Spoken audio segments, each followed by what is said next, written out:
Olá, graça e paz, meus amados. Sou Lucimeire Rodrigues com o programa A Bíblia para Todos. Hoje, dia 13 de agosto de 2022, e até aqui nos ajudou o Senhor. Louvado e engrandecido seja aquele que vive e que reina para sempre em nossas vidas. Vou trazer uma palavra para a edificação da sua fé, no nome do nosso Salvador, Jesus Cristo.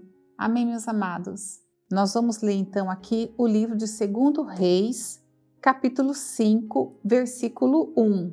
Naamã é curado de lepra. Vamos ler aqui? 2º livro de Reis, capítulo 5, versículo 1. Naamã, comandante do exército do rei da Síria. A Síria era inimiga de Israel, tá? Era inimiga, eles viviam em guerra. E esse Naamã aqui, ele era comandante do exército do rei da Síria. Ele era uma pessoa importante. Era grande homem diante do seu senhor. Então, ele era grande e importante do rei da Síria. Nesse caso aqui, vamos falar de Ben-Hadad, tá? Que era o rei aí na época. E de muito conceito, porque por ele, o Senhor, se a gente olhar aqui na Bíblia, o Senhor está em letra maiúscula. Esse Senhor aqui é o nosso Senhor, tá? Ele é aqui, ó, o nosso Senhor. A gente pode pensar assim, mas como o nosso Senhor deixou um homem que era assírio, que era sírio, desculpa, não era sírio, não, era sírio, que era de uma outra, professava uma outra fé. O nosso Senhor estava aí dando conquista e vitórias para ele, porque nessa época aqui, Israel estava numa decadência espiritual. E o nosso Senhor acabou mesmo deixando acontecer isso, ele acabou abençoando mesmo esse homem aí, porque ele estava com um tratar com o povo de Israel, porque os reis às vezes faziam coisas, começavam bem e depois idolatravam, caíam aí na idolatria, caíam na desobediência, aí subia um outro rei, fazia coisas boas, começavam bem, de repente ia mal, caía na idolatria, caía na desobediência. Então, quando Deus tem um tratar com o povo, ele acaba às vezes abençoando para as outras pessoas verem que Deus é Deus, né? Que ele estava ali tratando. Então, aqui a mensagem fala do seu Senhor, e de muito conceito, porque por ele o Senhor dera vitória à Síria. Ele era herói de guerra, ele era um homem que Deus deixou que ele fosse herói de guerra, inclusive sob a nação de Israel. Porém, leproso. Aí esse vírgula, porém, ele era leproso. Ele era um grande comandante do exército, ele com certeza era uma pessoa que tinha grande estratégia, mas Deus abençoou ele, deixou com que ele tivesse vitória, inclusive contra o povo de Israel, que era um povo de Deus, porém ele era leproso. A gente tem que entender que naquela época não tinha cura, era uma doença considerada imunda, e ele sofria desse mal, que era o mal para a morte. Era uma questão de tempo, era o mal para a morte. Saíram tropas da Síria e da terra de Israel, levaram cativa uma menina que ficou ao serviço da mulher de Naamã. Disse ela à sua senhora: tomara que meu senhor estivesse diante do profeta que está em Samaria. Esse profeta era Eliseu. Ele o restauraria de sua lepra. Então foi Naamã e disse ao seu senhor, assim, contou tudo, e falou à jovem que é da terra de Israel. Respondeu o rei da Síria: vai, anda, e enviarei uma carta ao rei de Israel. Vou parar por aqui por enquanto. Você veja que uma menina que era ali escrava, ela foi tirada do meio social dela, ela foi tirada, eles, é lógico, num conflito, eles saíram vencedores, porque Deus estava, né, dando vitória ao povo sírio. Esse homem, Naamã, ele toma cativa uma menina, a gente não sabe a idade dela, podia ter 11, ter 12, ter 13 anos, mas ele levou essa menina cativa para servir como escrava para a mulher dele. Essa menina começou a ser serva dele, só que essa menina, ela tinha o Deus de Israel no coração dela, ela servia o Deus de Israel. Ela podia ter vindo para casa servir a casa de Naamã no meio de uma revolta toda, porque ela saiu da zona de conforto, ela foi separada dos pais, ela foi separada da religião dela, ela foi para uma religião que ela não era a fé que ela professava. Os sírios, geralmente eles tinham vários deuses. Na verdade, era assim, ali tinha uma neblina negra em relação a isso, né? Se cultuava a Rinom, o Vale de Rinom, os filhos de Rinom. Então ali era uma fé que ela não professava, era uma idolatria. Ali prevalecia algo muito terrível em relação aos cultos pagãos. E ela ali é uma menina israelita que entra naquela casa para servir, mas ela traz consigo o Deus que ela serve. Ela podia falar, ela sabe que ali tinha um profeta que podia curar o senhor dela, porque aquele senhor agora era dono dela, ela era escrava. Ela podia ter ficado quieta. Não podia ter ficado quieta aí, não? Eu estou escrava aqui, me tiraram da minha casa, tiraram a casa do conforto da minha casa, dos meus pais, da minha terra, agora estou aqui, sou escrava. Esse homem vai morrer, eu vou ficar quieta. Mas ela não pensou assim, ela pensou diferente. Ela falou para a mulher, se ele estivesse lá em Samaria, ali tem um profeta que curaria o meu servo dessa lepra. Veja o coração dessa menina. Embora ela estava ali como uma escrava, ela tinha um coração livre.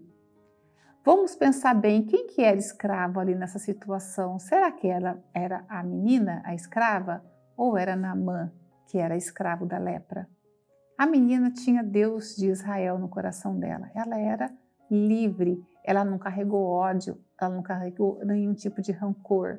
Ela foi ali e ela serviu aquele Senhor e serviu ainda dando uma orientação, falando que lá em Israel existia um profeta que podia curar a lepra do servo, do dono dela. E aquele dono deu ouvido e falou com o rei. Falou para o rei que lá tinha uma pessoa, em Israel tinha uma pessoa que podia curar da lepra. Era uma doença que não tinha cura. Agora você veja, na frente das pessoas, ele era um comandante, ele era uma pessoa muito bem vista, ele era uma pessoa de grande excelência, vamos dizer assim, de grande estratégia. Mas quando chegava no mundo dele, dentro da casa dele, onde a gente tem o mundo nosso, ele via que ele era um homem doente. Às vezes a pessoa vê a pessoa assim com tanto glamour, com tantas coisas acontecendo, a parte que a gente vê, né? Porque você só conhece de uma pessoa aquilo que a pessoa deixa você conhecer. O que ela não deixa você conhecer, você não conhece, você pode ter certeza disso. Dentro da casa dele, a hora que ele se despia, ele era Naamã, uma pessoa que não tinha poder nenhum contra aquela doença que fatalmente ia matar ele. Então ele tinha um poder para o lado de fora. Dentro da casa, ele era uma outra pessoa, uma pessoa em fragilidade, uma pessoa doente. E nos dias de hoje, quantas pessoas que fora é uma pessoa, a gente pensa assim, é uma pessoa assim, nossa, que sabedoria, né? Como uma pessoa, ela lida bem com isso, quantos Deus abençoou com alguns dons, né? Tem uma habilidade tão grande para certos negócios, para fechar negócios, tem estratégias, uma pessoa, mas às vezes dentro de casa a pessoa tem uma vida sofrida, às vezes a pessoa tem uma doença, às vezes a pessoa não é a mesma pessoa dentro de casa, às vezes é bruto, às vezes fora de casa é uma seda, é uma pessoa polida, é uma pessoa calma, maravilhosa. Dentro de casa já chega entrando, chutando cachorro, brigando com mulher, brigando com filho, Não acontece isso aí, não. Isso em qualquer lugar. Eu posso falar que isso dentro, fora da igreja, em qualquer lugar. Às vezes a pessoa é uma fora de casa, dentro de casa é outra pessoa. Dentro de casa mostra quem realmente é. E Naamã foi uma dessas pessoas. Lá fora, quem via ele, via como uma pessoa assim, chefe da guarda, aquela pessoa assim, nossa, quem sabia que ele tinha lepra era o rei e a família dele, e a menina agora que entrou na casa. Mas para os outros, Naamã era quase que reverenciado, vamos dizer assim. Mas não, dentro de casa, com certeza era uma pessoa triste, era uma pessoa que via fragilidade, se olhava e falava, eu vou morrer, né? É uma doença que vai me levar à morte. E aí ele ouve essa menina, ele ouve o conselho. Você vê, gente, que o rei ouviu o conselho de uma menina. Olha o que é. Sabe por que a pessoa às vezes ouve o conselho de uma pessoa que está às vezes hierarquicamente abaixo? Por causa da situação que ela está enfrentando. É aquela coisa, deixa uma doença bater na sua porta se você não ouve uma pessoa de Deus falando com você.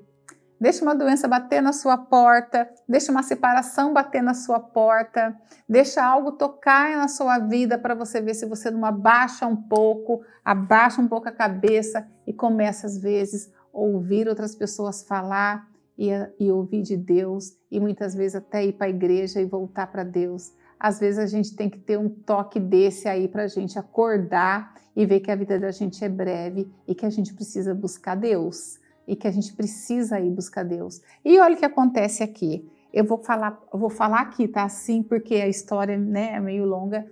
Mas aconteceu o seguinte, que Naamã pede para o rei mandar carta para o rei lá de Israel. Na época, o rei era Jorão. E o rei recebeu essa carta falando, estou enviando meu servo Naamã. E ele mandou algumas coisas aqui, deixa eu ver se você vai achar que fácil. E partiu ele, Naamã ouviu, né?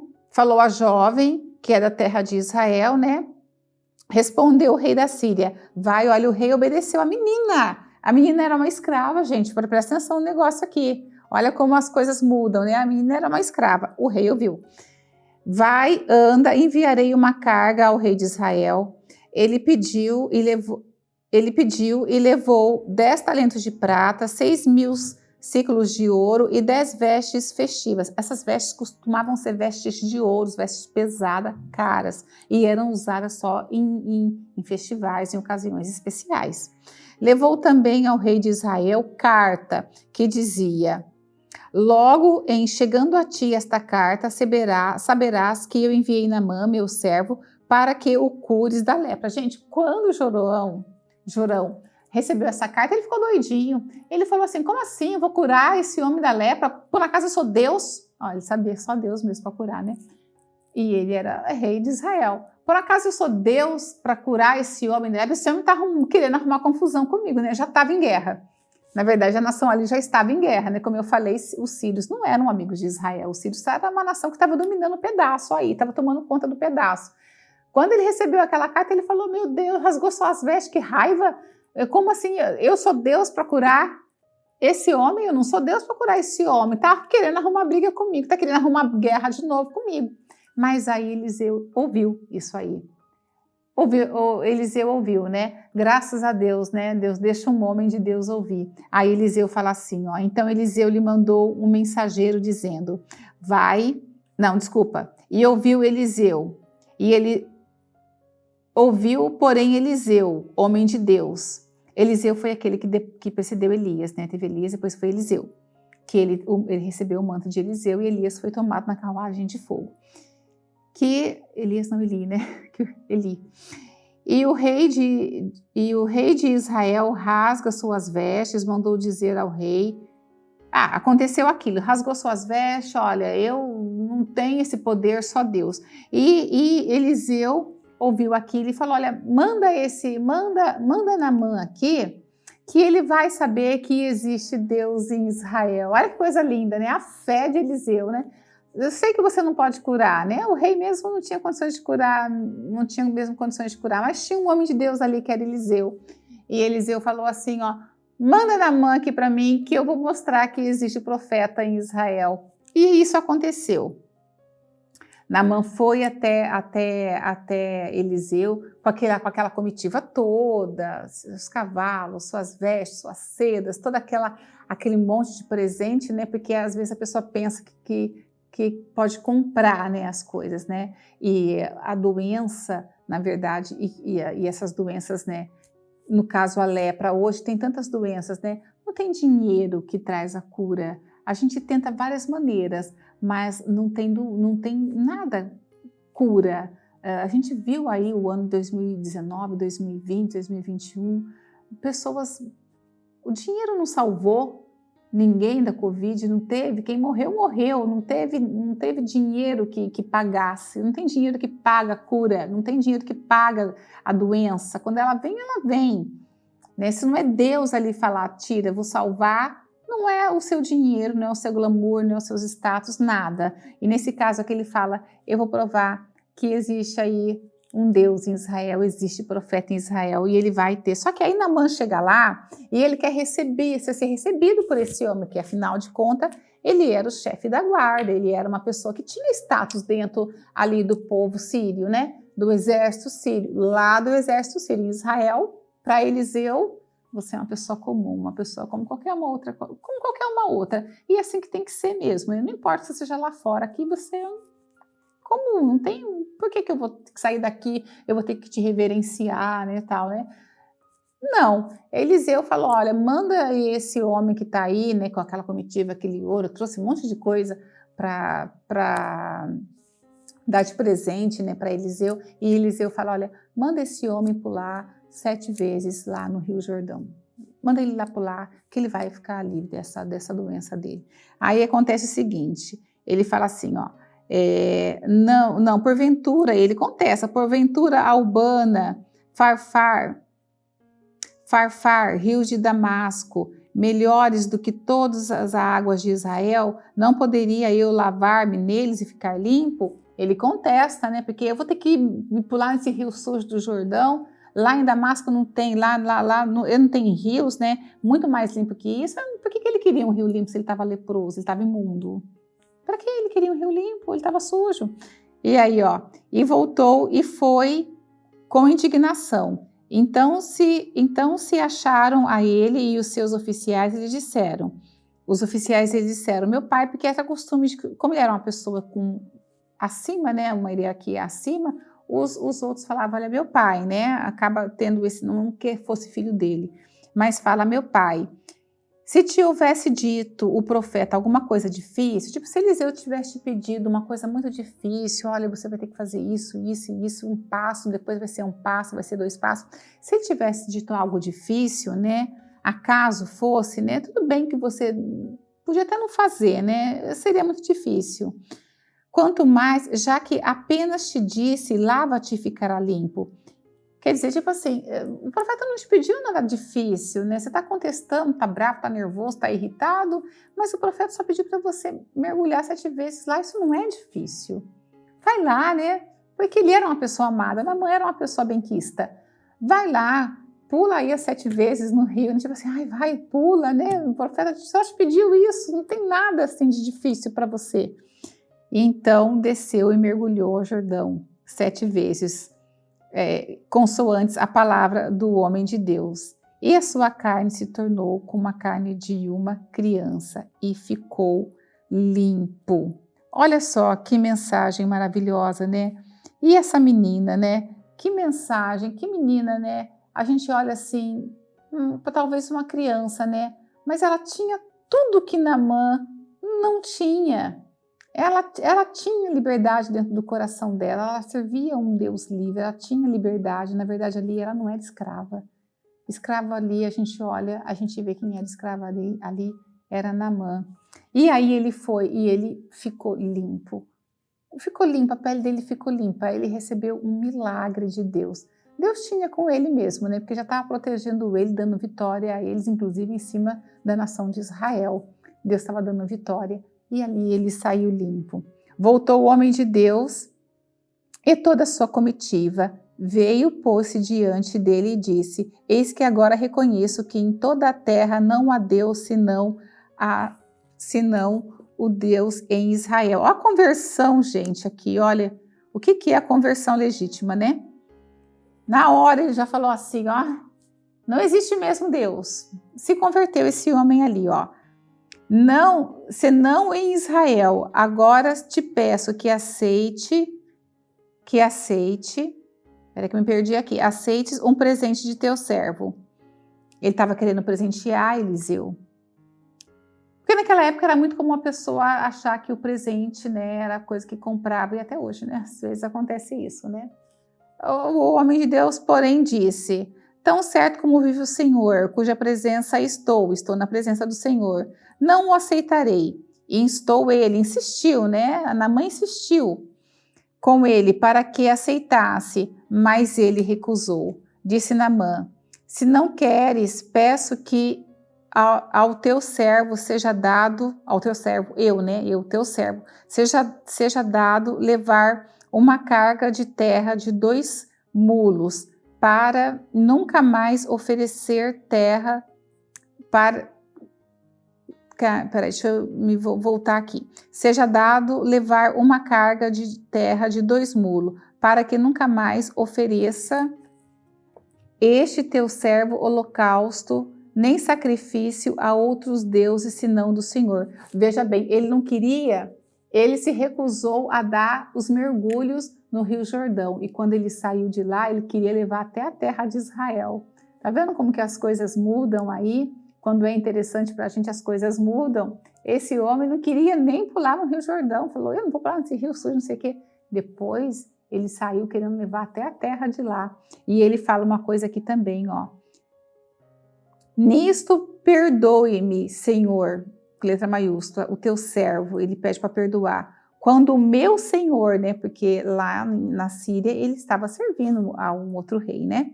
Quando o meu Senhor entra na casa de Rinom, que é aquele vale de Rinom, ou irmãos de Rinom, filhos de Rinom, que é um local assim onde as trevas prevaleciam, e ali era oferecido holocausto, oferecido sacrifício de aborto, sacrifício humano, sacrifício de tudo quanto é coisa que você pode imaginar. Ali as trevas prevaleciam.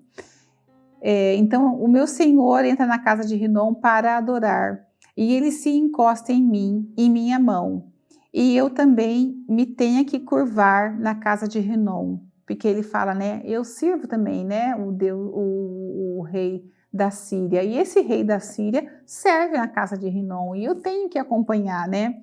Quanto assim, me prostrar na casa de Rinom, nisto perdoe-me, Senhor. Eu já pede perdão, né? Porque às vezes talvez eu tenha que fazer isso, o Senhor me perdoa. Perdoa o teu servo. Eliseu disse, vai em paz, vai em paz. Eliseu falou, olha, vai em paz, você está curado, vai em paz. Depois tem uma segunda parte aqui, que é Gease, né? Que cresce os olhos nas coisas que Eliseu não quis. Eliseu, eu não quero esses presentes, mas tem um servo dele, né, que acompanhou ele a vida toda, que acaba tendo aquela cobiça, né, do homem, né, isso aí, nossa, se ele desprezou, mas isso aí ia ser tão bom para mim, né, oh meu Deus, se eu pego uma coisinha dessa aí, ia ser tão bom, né, e aí depois vamos deixar por um segundo momento isso, porque senão fica muito extenso, vamos parar por aqui. Vocês percebem aí, gente, o que é a liberdade de uma pessoa mesmo sendo escrava? E você percebe aí uma pessoa que, mesmo na liberdade, ele era escravo de uma doença? Você veja aí o que é. E quando a doença bate na porta da gente, a gente às vezes tem que aí, olha, abaixa a cabeça. Eu já vi muitas pessoas que acabam voltando para a igreja, ou indo para a igreja, aceitando um conselho de uma pessoa que é da igreja, que tem a sua fé firmada em Cristo. Eu não estou nem falando de religião, tá? Eu não sou muito de religiosidade, é dessa igreja ou é daquela igreja, dessa religião. Não, eu estou falando de Cristo. E a pessoa, quando a doença bate na porta, a pessoa desce um pouquinho do salto e fala, puxa, eu acho que eu preciso ouvir aí o que essa pessoa está falando, eu preciso ouvir de Deus, porque Deus se manifesta em tudo, Deus se manifesta na natureza, Deus se manifesta nas pequenas coisas, e essa menina foi para a casa desse homem para salvar. ela podia até ser serva, ela podia não ter toda aquela pompa que aquele homem tinha, mas ela tinha a palavra de Deus e ela levou a palavra de Deus para dentro daquela casa que não tinha a palavra de Deus, que não conhecia o Deus de Israel, que não conhecia o Deus que ela conhecia. Por isso, aonde a gente for, leve a palavra do nosso Deus. Nós vamos entrar em casas aí que muitas vezes as pessoas não conhecem o poder do nosso Deus, não conhecem o poder de salvar, de livrar, de curar que o nosso Deus tem. Então faça como essa menina, leve a palavra, não leve o rancor não. Mesmo ela sendo escrava, ela olhou o servo dela, o servo não, ela olhou o dono dela com um olhar de misericórdia. Ele está doente, ele precisa ser curado. Eu sei quem pode curar. Ela não tomou essa informação e guardou no coração dela. Eu sei quem pode curar. Ela não estava com raiva dele, embora ele tenha feito aquilo com ela. Ela não guardou raiva, ela não guardou rancor e ela levou uma palavra de cura para ele. Se não fosse ela lá, aquele homem teria morrido de lepra. E ela foi lá e levou uma palavra de bênção, uma palavra de cura. Que essa palavra, gente, entre no coração de vocês e que vocês entendam que vocês podem levar a palavra de cura, vocês podem levar a palavra de salvação para uma pessoa e não carregue rancor conforme está as ocasiões, conforme o que aconteceu na vida, o porquê que você está em tal lugar, o porquê você está servindo uma pessoa na empresa, o porquê que você está numa faculdade, o porquê que você está nesse meio. Leve a palavra do Senhor, porque o Senhor tem um propósito na sua vida, você que serve a Deus. Deus tem um propósito na sua vida. Não feche a sua boca santa, não. A sua boca é santa. Leve a palavra de Deus. Você vai salvar uma pessoa, você pode salvar muitas pessoas. Amém, meus amados? Faça como essa menina aqui, siga esse exemplo. Amém? Que essa palavra possa entrar no seu coração, fazer uma moradia e que você possa aí seguir esse conselho que eu estou dando aí. Abra essa boca santa aí, profetiza, fala do nosso Deus, que o nosso Deus cura. Nós estamos vivendo os últimos dias, dá tempo, vamos aí, né? Vamos fazer aí um intensivão, vamos fazer assim, né? Vamos levar as pessoas para Deus. Amém? Deus abençoe a vida de vocês, em nome de Jesus.